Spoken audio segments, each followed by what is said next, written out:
Maraming salamat. Para sa kanila natin yung si Lord. Okay. Palakpakan natin ulit si Lord! Woo!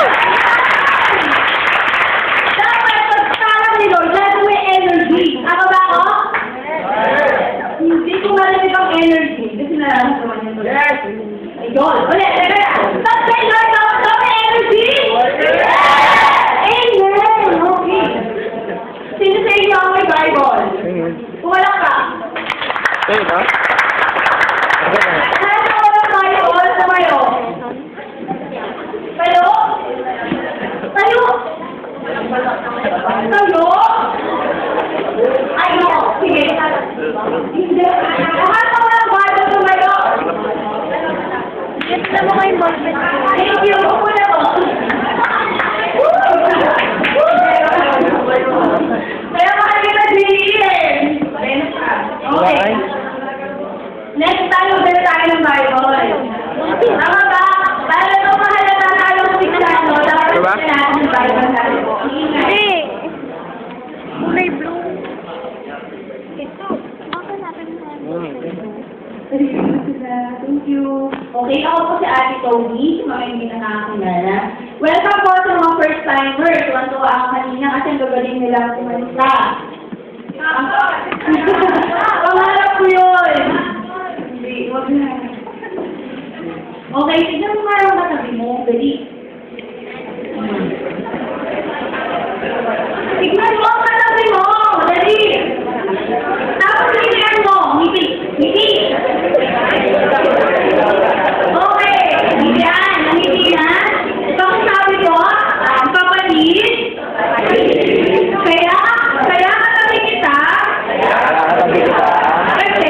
Kasi you belong to God. You belong to God. Good. Okay. Amen ba yan? Malakas na lang ang Lord. Okay. Kasi naman, dahil dito ay para kay Lord, magkakaintindihan tayo. Tama ba ako? Naman. Magkakaintindihan tayo. Okay. Kasi para tayo mga anak ng Lord eh. Okay, pag-open ko yung Bible natin sa 1 Timothy chapter 6, verse 11 to 16. Saglit lang ako magsasalita. Pero before that, sige, let's pray. Heavenly Father, we thank you so much for this opportunity na mag-gather kami, Panginoon. Lord, yung good news na to, it's a celebration, Panginoon, na kabutihan mo sa buong isang linggo sa amin, Panginoon. Even though nag-uulan, nag-uukulog, Lord, nandito kami para pasalamatan ka, para ibigay yung deserve na para sa'yo, Panginoon. Lord, sa aming pagpupulay-pulayan ng salita, give us the wisdom and understanding, Panginoon. Kaya mo, Panginoon, na sa puso namin, isa pang buhay, Panginoon, maririnig namin ito. Wala kaming ibang huwag, hindi mo pangitigan namin sa hawak ito. Maraming salamat sa pangalan ng Jesus. Amen. Amen. Okay. Hallelujah. Mabilis ba akong magsalita? Okay lang. Kerry. Kaya lang. Gusto niyo lang po eh? Hindi pa po. Hindi ba yun? Okay, thank you. Okay. Pwede pang sabi dito, be friendly. 1, 2, 3. Be friendly. Ulit. Be friendly. Be friendly. Thank you. Okay, basahin natin ha. Okay, Sarano. Timothy. Oh. Dahil kasi. Sige, basahin natin. But you, Timothy, basahin mo. 1, 2, 3, go!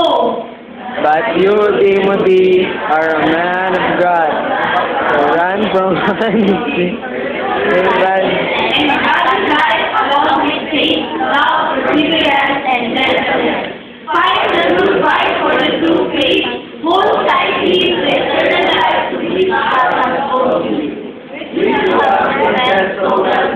Many witnesses. And I charge you before God, who gives life to all, and before Christ Jesus, who gave the testimony before Pontius Pilate, that you obey this command without wavering. Then no one shall fault with you from now until our Lord Jesus Christ comes again. For at just the right time, Christ will be revealed from the heaven by the blessed and only Almighty God, the King of all kings and Lord of all lords. He alone can never die. He lives in No human eye has ever seen him, nor ever will. All honor and power to him forever. Amen. Tara, para mga natin si Lord. Okay. Sabi ko kanina, dun sa isang, sa isang devotion sa nakaraan, meron daw dalawang Kristiyano. Ang pananaw niya, yung isang Kristiyano, sabi niya, para maging successful ka, diskarte lang yan. Tama ba yun? Kaya ka na-diskarte yan. Tama ba? Tama. Pwede. Yung isang Kristiyano naman, sabi niya, hindi. Tawag ito, hindi ako magaling. Hindi ako madiskarte. Pero naniniwala ako na may plano ng Lord sa buhay ko. Yun lang ang diskarte ko. Ano mas tama? Garden. Second. Yung pangalawa. Bakit? Una, sabi ko kanina sa introduction ko, we belong to God. Kailangan lahat ng iniisip natin, lahat ng plano natin, naka-align sa plano ni Lord. Tama ba ako? Kasi God, we belong to God eh. Sino dito sa inyo ang maalala ng cell group? Yan, thank you. Lahat ng maalala ng cell group, alam niyo ba kung bakit kayo maalala? Para ka lang. Natanong niyo na ba sa sarili niyo? Bakit ako maalala dito? Hindi naman magaling leader ko eh. Hindi naman sa ganun kabalan. Naisip niyo ba yun? Kasi ako, minsan naisip ko yun eh. May pagkapasaway din ako. So, ibig ko lang sabihin, kailangan iintindihan natin kung bakit tayo umaaten sa isang bagay. Kasi, yun yung sinasabi ko, we belong to God. Kahit anong makita natin, mali sa isang tao, we belong to God. Tayo, nandito tayo, hindi dahil kay Kuya Janjan, hindi dahil kay Pastor Alvin, hindi dahil kay Ate Karen, hindi dahil kay Ate Tony, kung kanino pang leader. Nandito tayo sa Youth Mix, nandito tayo sa church, because we belong to God. Yes. Tama? We love God.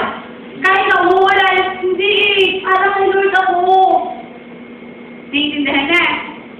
Okay. Si Timothy kasi, bilang sa kay Lord. Disciple din siya. Sa gaya natin lahat. Kaya, si Timothy, nung binabasa ko sa kanya, okay, yung ministry na, go.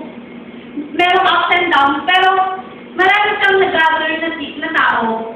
Nagkaroon siya ng disciple. Bakit? Ano ba yung itinuro niya sa akin dito? Share ko lang. 3 F yung tinuro niya sa akin. Si Timothy sa akin. Una, sabi ko, kauna-unaan, I belong to God. No matter what happens, I belong to God.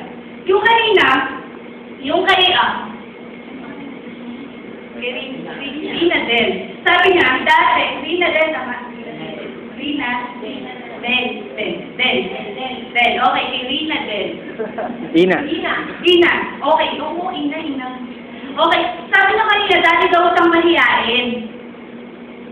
Tama ba? Ako din, pinangarap ko maging mahiyain. Mangarap lang yun. Okay, yung 3 F na to, sabi niya yung una, be friendly. Okay. Be friendly, bawal daw yung mahiyain. Si Timothy, nung natampo niya, nung naiintindihan niya na belong sa kay God, hindi na siya naging mahiyain. Bakit? Kasi nga, yung ginagawa niya, mag-share ng Word of God, yung paggagamit